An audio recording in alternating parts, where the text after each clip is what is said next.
Donald Trump's historic hush money trial has begun, but it might take a while to find a juror that is impartial on the subject of Donald Trump, because we live in a climate of total hysteria about Donald Trump, where some people think he's the worst person ever to have lived, and some people think he is the risen Messiah. So good luck finding 12 people that are like, yeah, Donald Trump, yeah, he's all right.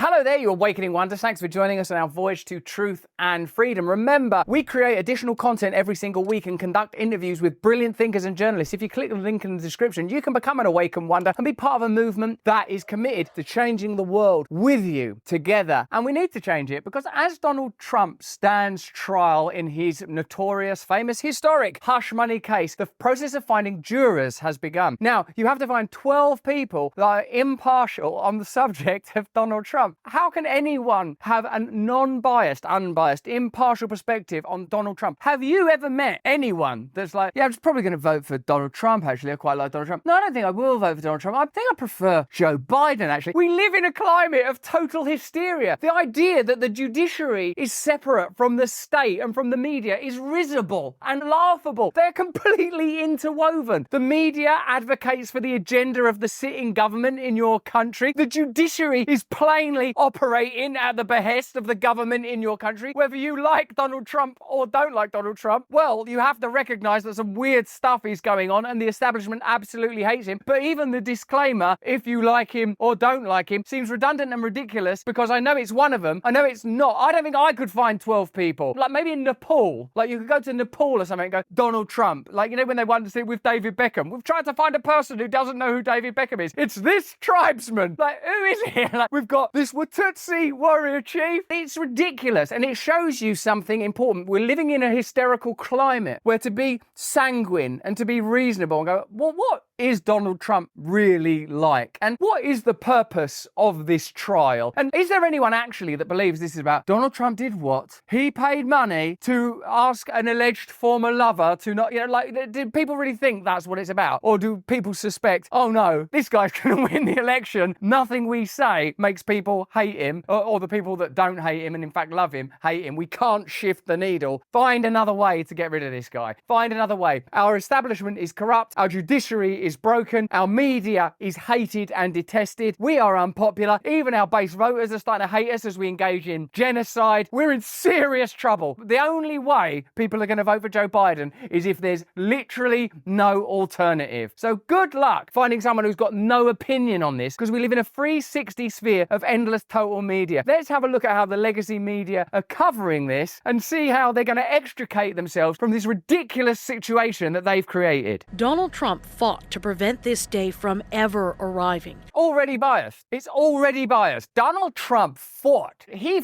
fought like a pig in a ditch, like a vampire spitting in a baby's eye to stop this ever happening. It already can't prevent itself from being biased. He adamantly did not want to make this historic journey to begrudgingly become. So they don't need those adjectives. The media is so biased, you can't get through a sentence without their bias. I know what it's like to be attacked by the media. I know what it's like when the media and various other agencies and nefarious ulterior forces work together to try to destroy you. So I see what this is from a different perspective, almost from the inside. Tell me how you're going to find 12 people that are not biased to adjudicate on this case. The first ever former U.S. president on criminal trial. This is political persecution. This is a persecution like never before. Nobody's ever seen anything like it. Trump sat alongside his lawyers as prospective jurors entered the room, 96 people in the first round. Some 50 were dismissed almost immediately for declaring they simply cannot be impartial. Probably as well, because who wants to do jury duty, frankly? Oh no, Donald Trump. Oh, I hate him. Or Donald Trump, I'd do anything for that guy. See ya. And the others, do you know what? I don't like my job. I think I'd like to be in a hotel and then to do a deal after this to disclose everything that I've learned. In all honesty, all 96 of them should have gone, are you out of your mind? By day's end, not a single juror had been picked. It's going to be a long, tedious process for the judge to make sure that you've got jurors who will actually just do what they're there to do. Listen, decide, render a verdict. Potential jurors have to answer an unusually long 42-question survey asking, have you ever attended a rally or campaign event for Donald Trump? Even this is biased. It's not to find people that are impartial. It's to make sure no one that likes him is there. Oh my God, even that process. It's not like, look, have you been watching like Jen Psaki or listening to almost any late night talk show? Yeah, I watch that stuff all the time. Right, well, you are obviously going to be biased against Donald Trump then. Even when they're dealing with the subject of bias, they're doing it in a biased way. Do you have strong opinions about how Mr. Trump is being treated in this case? And to identify how they get their news. Options include the New York Times, Fox News, and Trump's own Truth Social. We only watch Stay Free with Russell Brand. Come on in and adjudicate. So, put plainly, more than half of the prospective jurors in Donald Trump's hush money trial were immediately dismissed after admitting that they could not be fair and impartial. On the first day of the criminal case in New York, Judge Juan Merchan oversaw jury selection from a pool of 96 people, of which at least 50 immediately ruled themselves out. If you have an honest, legitimate, good faith reason to believe you cannot serve on this case or cannot be fair and impartial, please let me know now, Justice Merchan asked the potential jurors. One prospective juror was heard saying, I just couldn't do it, as she left the Manhattan court on Monday. I just can't be impartial. I love that crazy little guy. His speeches when he turned up at Chick-fil-A that time, he's pretty funny. You gotta acknowledge that dance is pretty good fun. You get the fuck out of my court. I don't like him. He's too orange. And we found juror number 1. Yeah, I know. I see something the other day on CNN. And we've got juror number 2. Is his hands too little? Juror number 3,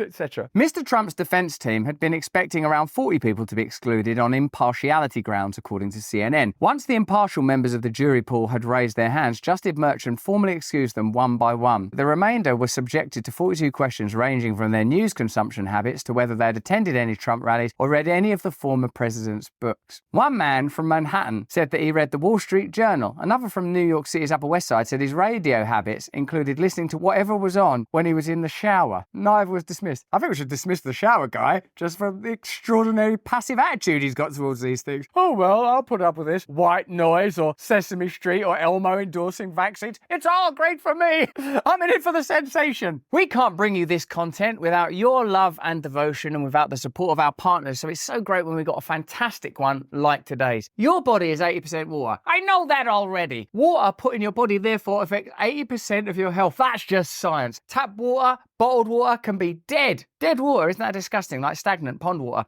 Acidic or poisonous. 70% of our immune system is in our guts. Contaminated water, poor diet and pesticides weaken your gut to nearly 20% functionality. You can see I'm looking at this little guy, can't you? Hello, darling. Air Water Healing Echo Plus infuses water with hydrogen, ionizing your water and bringing it to sweet lady life. Life itself, the expression of the divine, that which separates us from endless, limitless death. UVC2 light kills 99.9% of harmful germs, bacteria, E. coli, and for all I know, other harmful things that we can't even understand. Feel the difference. Increase the energy, slow aging, improve muscle recovery, regulate heart disease, diabetes, reduce wrinkles, speed up wound healing. Now, this comes with a 5-year warranty. That means you can get it right now from airwaterhealing.com using my promo code BRAND for a discount, a mysterious discount that I'm not even prepared to tell you about. And you won't have to think about it for 5 years. If it stops working for 5 years, you just go, what's that, darling? You want me to drink you? And you're full of tequila? I love this little guy. That means for 5 years, you don't have to think about it. So, use the brand discount, replace dead water, feel your energy level surge. Man, it's surging. Go to airwaterhealing.com, use the promo code BRAND so they know I sent you, and drink your way to a glorious inner revolution. And the outer revolution is coming soon.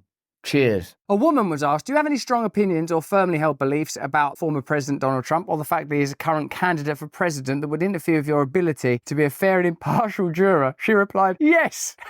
Like, who hasn't? And was dismissed by the judge. All jurors will remain anonymous due to the high-profile nature of the case. The trial is expected to last 6 weeks. You know, in my opinion, I feel that the political changes required in your country and in mine are so significant that no single individual will be able to bear the burden of instantiating that change And in the case of Donald Trump, I know that he's already been president before, but I feel that he is the epitome of everything the establishment hates. And I don't think that I would be able to be impartial and unbiased. I'm like, no, man, I hate the establishment so much, so much. I would love it if he got the chance to shut down the establishment. So that's me out. I'm not capable of being impartial because my loathing of the establishment and my love of freedom is too profound. So let's go to MSNBC now to get some impartiality so we can all relax and become a little less biased. While you are sitting there in the jury pool, Bob Hope?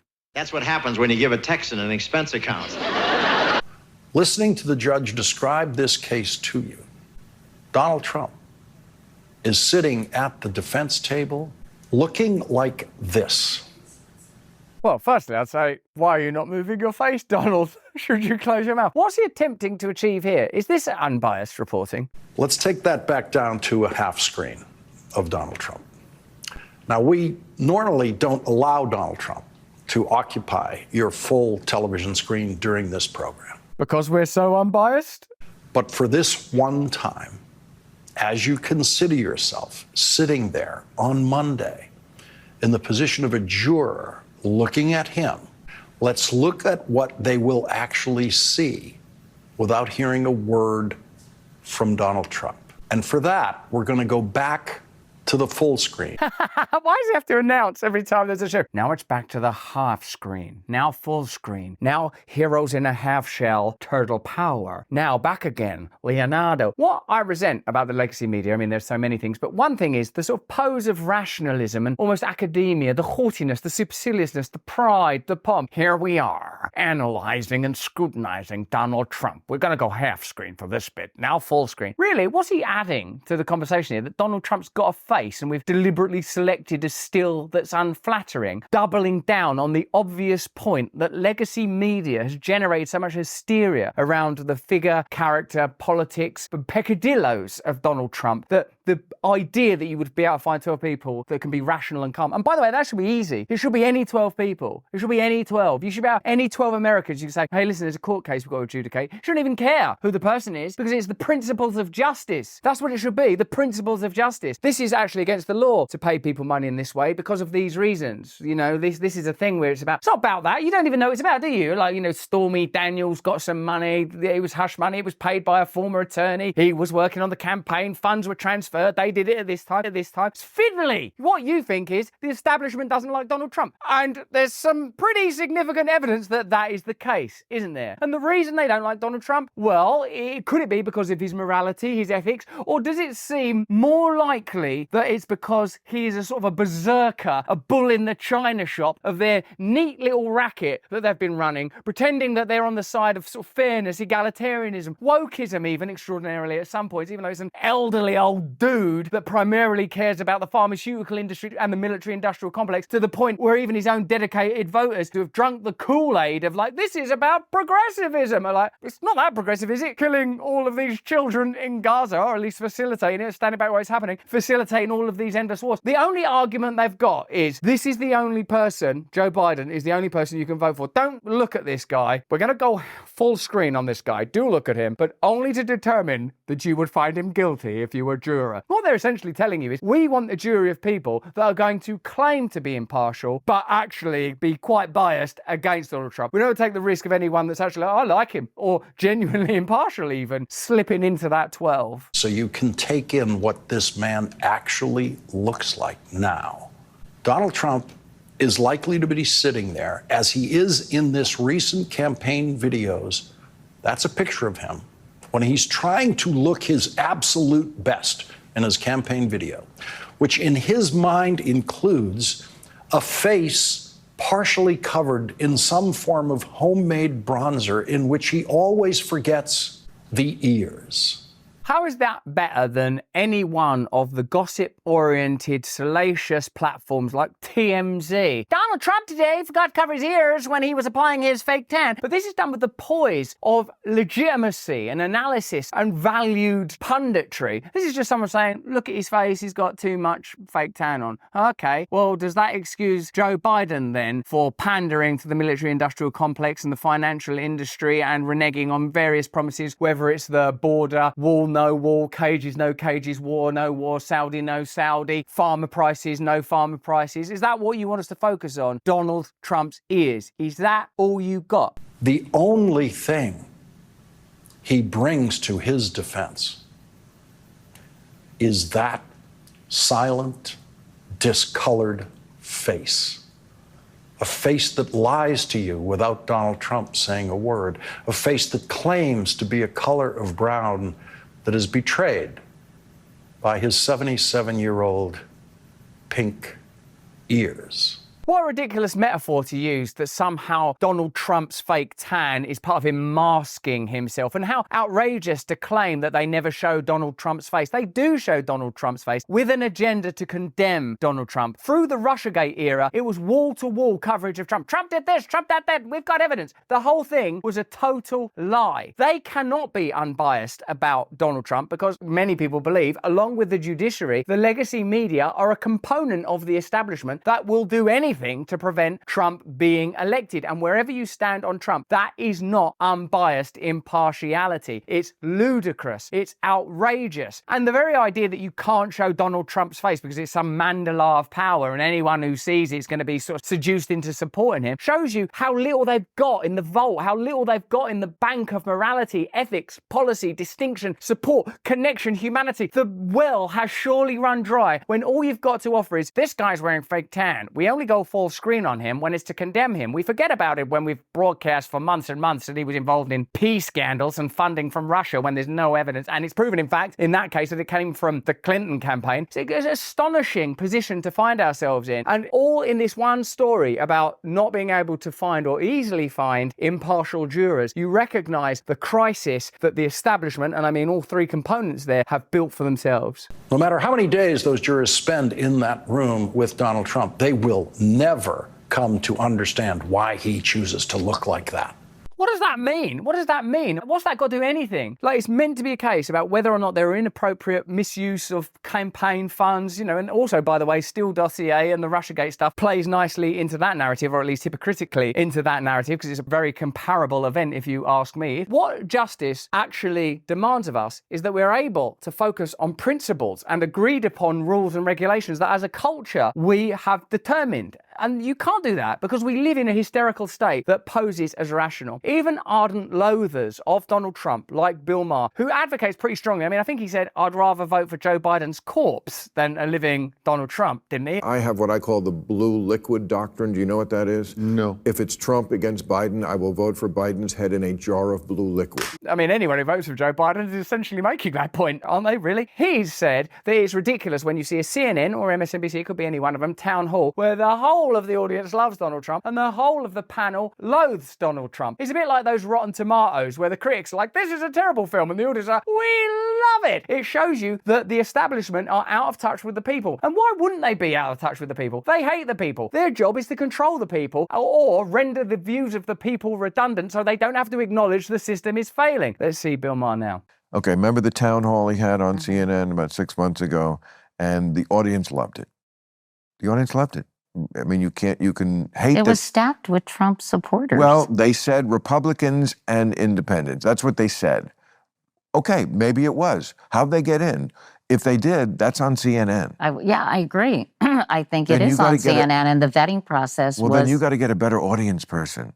You better get better at booking your audiences, because these people seem to like Donald Trump. The problem remains from day one of the Trump phenomena. No one is addressing the problem that has led to the rise of Donald Trump. Let's just keep condemning Donald Trump and hope that they eventually start liking this old, mad warmonger. The fact is that the Democrat Party isn't able to do anything that ordinary Americans in significant numbers care about. And that is the problem. And until that problem is addressed, and they're never going to address it because their raison d'etre, their entire MO, is to, as you now know, support the interests of various globalist powers and keep people placated by keeping us all baffled and divided around a bunch of cultural issues. That's not going to change. That can't change. That's the same in your country as our country. So what they have to do is give us like bogeymen. And when we go, I like the bogeyman better, they're utterly bamboozled. Here's what happened. Here's what people saw in America.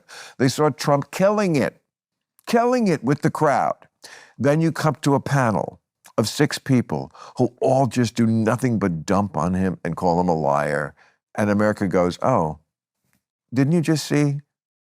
that we like him? If they've lost Bill Maher, they're in serious trouble. And like, I'm all in on the negative. No one's been harder on Trump than me. But I get it, and I'm bored with it. And there's a different way to do this, I think, which what is it? Is to not to defend Trump, but to defend the people who still vote for him, because what they see on the other side, to them, is even more dangerous. And maybe address that. Additionally, the ongoing technological dictatorship, the censorship, the passing of the 702 surveillance bill, the constant corruption, the inability to curtail the likes of Nancy Pelosi investing in stocks and shares that it would appear that they have insider information. Like, there's a long, nearly endless list of things that could be addressed that won't be addressed. Because it's very closer to home. My kid is coming home from school and he thinks he's a racist. He's 5. What have you been telling him?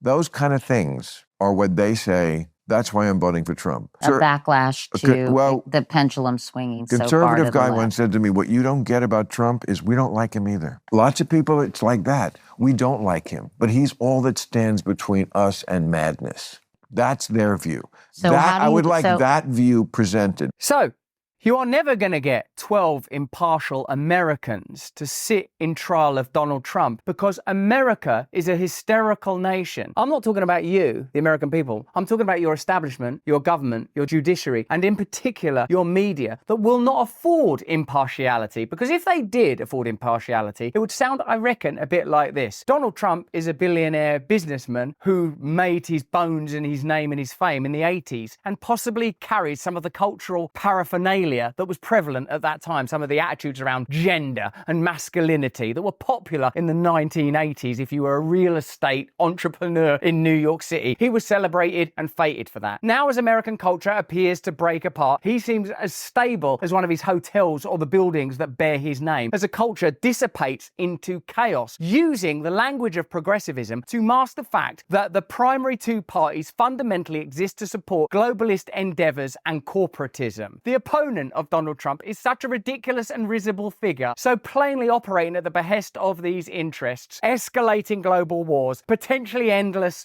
pandemics, that people see Donald Trump as the solution. So the only way to stop people reaching towards that solution is to hysterically claim that he is something that he is not, basically Satan. So if you can find 12 people that haven't been impacted or influenced by that one way or the other, then you are better at finding Zen Buddhists than I am, because I can't think of anyone else. Transcendent minds alone can be neutral on that subject, I would say. But that's just what I think. Why don't you let me know what you think in the comments below? Because surely what we have here is a state of hysteria and the tacit acknowledgement that the judiciary is being used to take down a political opponent. Who really believes this is about Stormy Daniels, and hush money at this point? You? Me? I don't think so. I don't think they even believe it. But that's just what I think. Let me know what you think in the chat. Remember, become a member of our movement. More important than any of that, if you can, please stay free. Hey, thanks for watching. If you want to see more uncensored content where free speech can flourish, join our live stream. Click the link right here to watch the next video if you want to,